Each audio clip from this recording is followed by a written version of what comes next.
యేసుక్రీస్తు యొక్క ఆరంభాలు ముగింపులు చాలా ప్రత్యేకంగా మనం చూస్తాం. బిగినింగ్స్ అండ్ ఎండింగ్స్ చాలా ఆశ్చర్యాన్ని కలిగిస్తాయి. ఇద్దరు మరియలు మనకు కనపడతారు. ఆయన జన్మ సందర్భంగా ఒక మరియ, ఆయన యొక్క పునరుద్ధాన సందర్భంగా మరొక మరియ. 2 మేరీస్, ఇద్దరి మధ్యలో ప్రభువైన యేసుక్రీస్తు వాడు. కన్య మరియ నజరేతు నుంచి, మగ్దలైన మరియ మగదాల ప్రాంతం నుంచి. కన్య మరియ హోలీ ఉమెన్, మగ్దాల మరియ అపవిత్రాత్మతో పట్టినది. కానీ ఇద్దరిని ప్రభు తన కొరకు వాడుకున్నాడు. మరియా ప్రభుకి జన్మనిచ్చింది.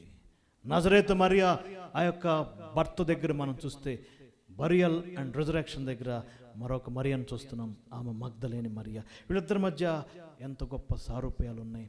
ఈ కన్య మరియకు దూత ఒక ప్రైవేట్ న్యూస్ చెప్పాడు. నువ్వు గర్భం దాల్చావు కదా, అది ప్రైవేట్ న్యూస్ కదండి. ఎవరైనా నువ్వు గర్భం దాల్చావంటే అది అందరూ చెప్పుకునేది కాదు కదా, ప్రైవేట్ న్యూస్, ఎవరికి చెప్పుకునేది కాదు. మగ్దలైన మరియకి సమాధి దగ్గర పబ్లిక్ న్యూస్ చెప్పాడు. 2 మేరీస్.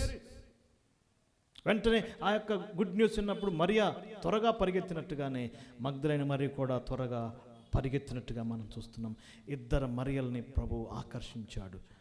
2 మేరీస్. ఈమెకి గర్భం గురించి చెప్పాడు, ఆమెకి టూమ్ సమాధి గురించి చెప్పాడు. వర్జిన్ టూమ్, తెరవబడిన సమాధి. 2 మేరీస్ మనకెంతో ప్రోత్సాహంగా ఉన్నారు.